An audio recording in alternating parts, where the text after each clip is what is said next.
نماز پڑھتے ہوئے دھوکے سے ان کو شہید کر دیا گیا تھا. آج بھی وہاں کے لوگ کہتے ہیں کہ یہ کسی وقت لوگوں کو زیارت ہوتی ہے اس کنویں سے. اور اللہ اکبر، اس لیے پیر زندہ کہتے ہیں. ہاں جی، جس طرح آج کا یہ مہینہ اور آج کا دن مبارک ہے، اسی طرح تمہارے مال، خون اور تمہاری عزتیں جو ہیں وہ محترم. غلام اور عورتیں ان کا بہت خیال رکھیں. یہ آپ گینے ہیں.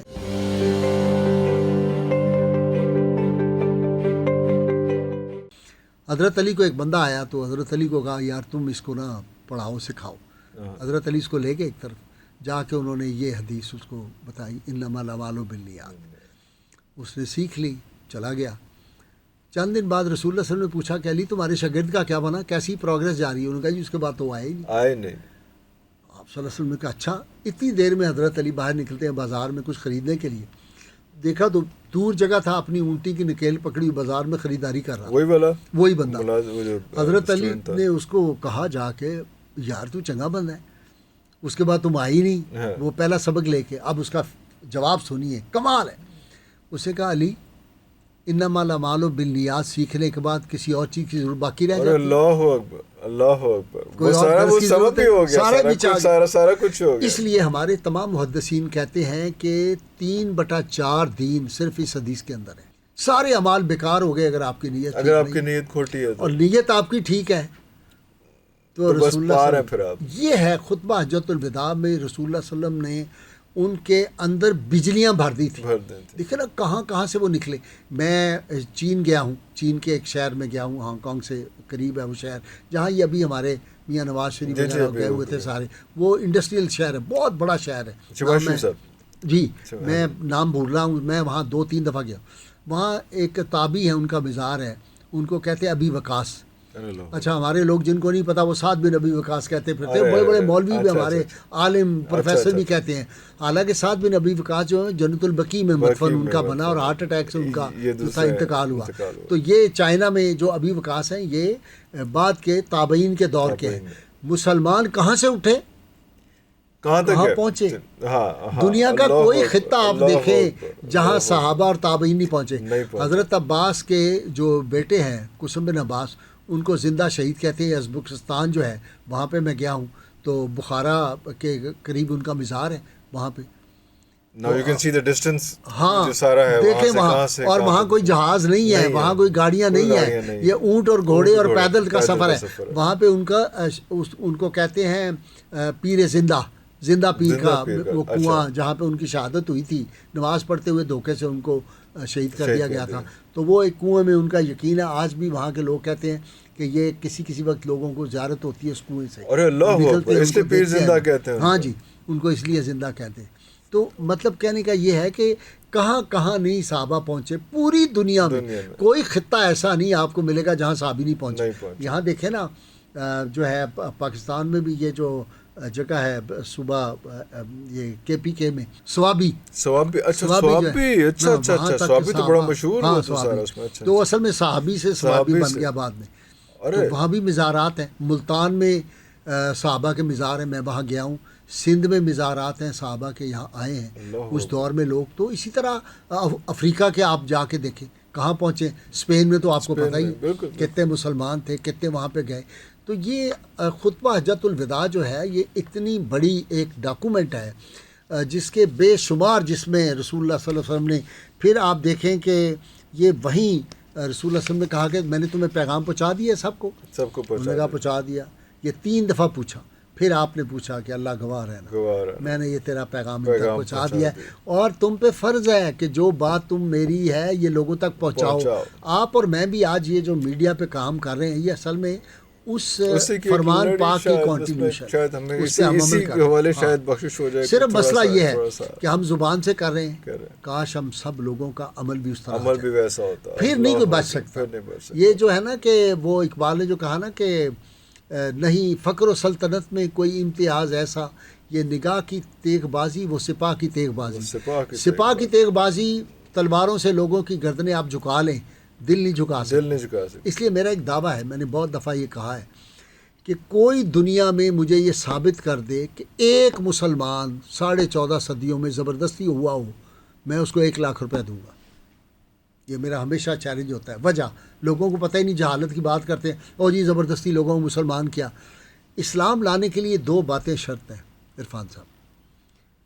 اقرار باللسان و تصدیق بالقلب. زبان سے اقرار، دل سے تصدیق. اب آپ تلوار سے، کلاشن کوف سے کسی کو زبان سے اقرار تو کروا لیں گے، تصدیق بالقلب نہیں آپ لیکن دوسرا حصہ نہیں آپ کروا سکتے.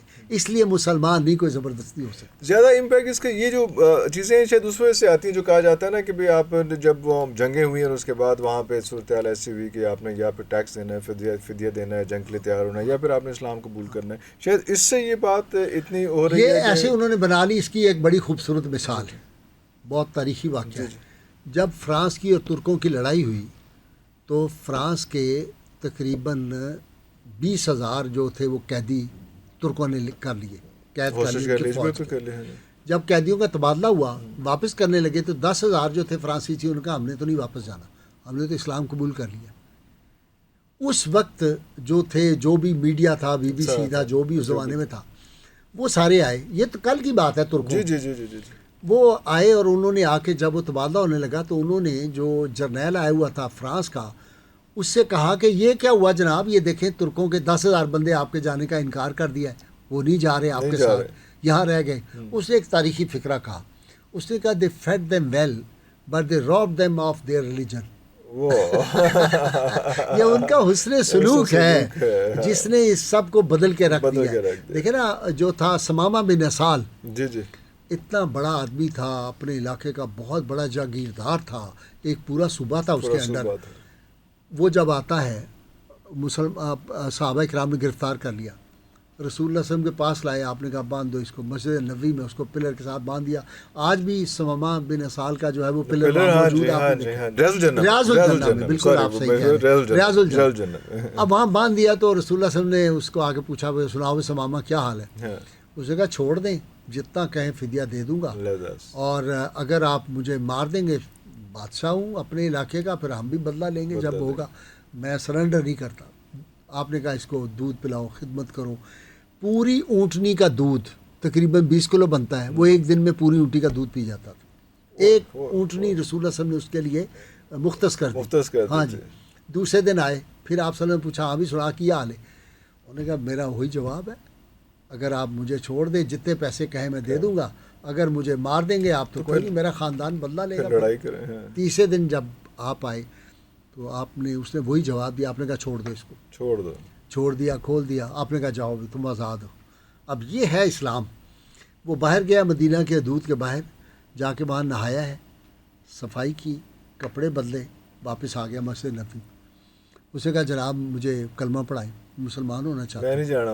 ہاں، اس نے اپنا بنا کے چھوڑ دیا. کیا اسیری ہے، کیا رہائی ہے. وہ رسول اللہ صلی اللہ علیہ وسلم نے پوچھا بھی تم نے یہاں جب تھے تو اس وقت، اس نے کہا میں سردار تھا، یہاں اسلام قبول کرتا لوگ کہتے ڈر کے کر لیا، مجھے آپ کے حسن اخلاق نے اپنا گرویدہ کر لیا ہے، میں باہر گیا آزاد ہو کے، پھر میں نے اسلام اپنی مرضی سے، پھر میں اپنی مرضی. اچھا، اگلا پھر واقعہ کیا ہوا کہ مکہ میں قحط پڑ گیا. گندم کی مین سپلائر یہ تھا، ایکسپورٹ کرتا تھا وہاں پہ. ثمامہ بن اسال گندم بہت ہوتی تھی اس کے علاقے، اسے گندم بند کر دی. میں نے کہا کافر ہو، میں تمہیں نہیں گندم بھیجوں گا. ابو سفیان ایمان نہیں لائے اس وقت. وہ آتے ہیں مدینہ منورہ. ابو سفیان آ کے کہتا ہے کہ آپ تو بڑے مہربان ہمارے بھائی ہیں، آپ بڑے عظیم ہیں. رسول اللہ صلی اللہ علیہ وسلم کی تعریف کرتا ہے. آپ کے بھائی مر رہے ہیں بھوک سے. تو ثمامہ بن اسال نے گندم بند کر دی. اس کو یہ تو کہیں کہ وہ ریلیز کرے گندم آئے دے. آپ نے ثمامہ بن اسال کو فرمایا، لکھا خط کہ ان کی گندم جاری کرو. نہ صرف یہ کیا بلکہ آپ صلی اللہ علیہ وسلم نے تقریباً 50,000 جو درم تھے وہ بھی دیے ابو سفیان کو کہ وہاں کے غرباء میں تقسیم کر دو. سر یہ اسلام ہے. بچ کے کیسے کوئی جائے گا؟ یہ جو محبت کا پیغام ہوتا ہے نا کہ طیبہ سے منگائی جاتی ہے، سینوں میں چھپائی جاتی ہے، توحید کی میں ساغر سے نہیں نظروں سے پلائی جاتی ہے. یہ پیغام دیا کہ تم سب آدم کی اولاد ہو، آدم مٹی سے پیدا ہوئے، تم میں کوئی فرق نہیں ہے، سب برابر ہو انسان پوری دنیا میں. پھر انسانی جان و مال کا احترام، کہ جس طرح آج کا یہ مہینہ اور آج کا دن مبارک ہے، اسی طرح تمہارے مال، خون اور تمہاری عزتیں جو ہیں وہ محترم ہیں. اور یہ ایک دوسرے پہ حرام ہے، کسی کا مال تم زبردستی نہیں لے سکتے. حتیٰ کہ آپ نے فرمایا امانتیں جب کوئی تمہارے پاس رکھے تو اس کو بھی واپس کرنا ہے اور اس میں کوئی خیانت نہیں کرنی. یہ جو عہدے ہوتے ہیں یہ قوم کی طرف سے امانتیں ہوتی ہیں. جب کوئی اقتدار میں آ کے بے ایمانی کرتا ہے، کرپشن کرتا ہے، امانت میں خیانت کرتا ہے. تو رسول اللہ صلی اللہ علیہ وسلم پھر دیکھیں کیسا آپ نے ارشاد فرما دیا، فرمایا کہ عورتوں کا خاص خیال رکھنا. خاص پھر تاکید فرمائی ہے کہ غلام، پورا چیپٹر ہے الگ غلام اور عورتیں ان کا بہت خیال رکھنا. یہ آپ گینے ہیں، یہ بڑے نازک ہیں، اور اللہ کے نام پہ تم نے ان کو حاصل کیا ہے. نکاح جو ہے جب پڑھا جاتا ہے خطبہ، اللہ کے نام پہ تم نے ان کو حاصل کیا ہے. ان سے کوئی زیادتی نہ کرنا، ان کے حقوق پورے کرنا. پھر کوئی یہ پوری دنیا میں ہے کہیں؟ آج بھی میں کہتا ہوں ماڈرن ورلڈ میں بھی ڈرائیور جو ہے ہمارا وہ باہر ہوتا ہے. میں ابھی آیا ہوں آپ کے چینل کے باہر، تو میں نے اپنے سیکرٹری صاحب سے کہا، علامہ چڑیا کوٹھی سے، میں نے کہا بھائی ڈرائیور صاحب میں جب عرفان صاحب چائے پلائیں تو پہلے اس کے لیے بھیج دینا. یہ رسول اللہ صلی اللہ علیہ وسلم کے ان فرامین پہ ہم عمل کرتے ہیں. کے پی کے میں تو رواج ہے، وہاں تو ڈرائیور کو بھی بٹھا لیتے ہیں، بلوچیوں میں بھی شاید یہ ہے. ہمارے ہاں تو تصور ہی نہیں ہے. کراچی اور یہ جو صوبہ پنجاب ہے یہاں کون یہ کرتا ہوگا. کیا فرمایا، یہ جو تمہارے زیر دست ہیں ان کو بھی وہی کھلاؤ جو خود کھاتے ہو، ان کو وہی پلاؤ جو خود پیتے ہو. اس کا رزلٹ یہ تھا کہ حضرت علی کے پاس ایک مرتبہ 2 چادریں تھیں آئیں کہیں سے، تو آپ نے جو بیسٹ چادر تھی وہ خادم کو دے دی اور دوسری اپنے پاس رکھ لی. تو ساتھ والوں نے کہا جناب یہ نوکر سی ہے، انہوں نے فرمایا نہیں، حضور کا فرمان یاد آ گیا. اس طرح کی کتنی مثالیں آپ کو تاریخ اسلام میں ملیں گی. یہ رسول اللہ صلی اللہ علیہ وسلم کا جو خطبہ تھا کہ تمہاری جان مال کس طرح عزت ہے، اور پھر میرے بعد تم آپس میں خون خرابہ نہ کرنا شروع کر دینا. ایک مسلمان دوسرے مسلمان کا بھائی ہے. المسلم من سالم المسلمون من لسانہ و یدہ. مسلمان کا بھائی ہے، نہ وہ اس کو زبان سے تکلیف دیتا ہے نہ وہ اس کو اپنے ہاتھ سے تکلیف دیتا ہے. زبان پہلے ہے. یہ وہ خطبہ تھا. لیکن آج بھی گئے گزرے دور میں بھی آپ دیکھیں کہ پھر بھی آج ہمارے بڑے بڑے ماڈرن لوگ بھی میں نے دیکھے ہیں وہ دائیں ہاتھ سے پانی پیتے ہیں. میں نے ایسی عورتیں دیکھی ہیں جو سیکولر، ٹوٹل سیکولر، اسلام سے دور کا بھی تعلق نہیں. میں ایک کا نام نہیں لیتا، بڑی مشہور عورت تھی. وہ ایک دفعہ مجھے ملنے کے لیے آئی میرے آفس میں، بالکل خدا و رسول کی باغی، اور وہ کڑوا شربت پینے والی خاتون، ہاتھ سگریٹ لیا. اذان ہوئی مغرب کی، اسے یہاں دوپٹہ پکڑے یہاں رکھ لیا سار کے اوپر. میں نے کہا یہ کیا آپ یہ دوپٹہ اذان کے وقت؟ کہنے لگی وہ بچپن میں نا وہ اماں کہتی تھی جب اذان ہو تو دوپٹہ رکھنا چاہیے. تو لاشعوری طور پہ جب بھی اذان ہوتی ہے میں چاہوں نہ چاہوں وہ چیز ہو جاتی ہے. تو اس دور میں بھی اتنے لوگ کسی مذہب کو فالو کرنے والے آپ کو نہیں ملیں گے جتنے اسلام کے ہیں. کتنے پہنچے ہوئے ہیں، کتنے وہاں پہ ایسے بھی لوگ میں جانتا ہوں جنہوں نے پتہ نہیں پچھلے 40 سال میں 100 روپیہ مہینے کا اکٹھا 50 کر کے نوکریاں کر کے وہ حج پہ گئے ہوئے ہیں.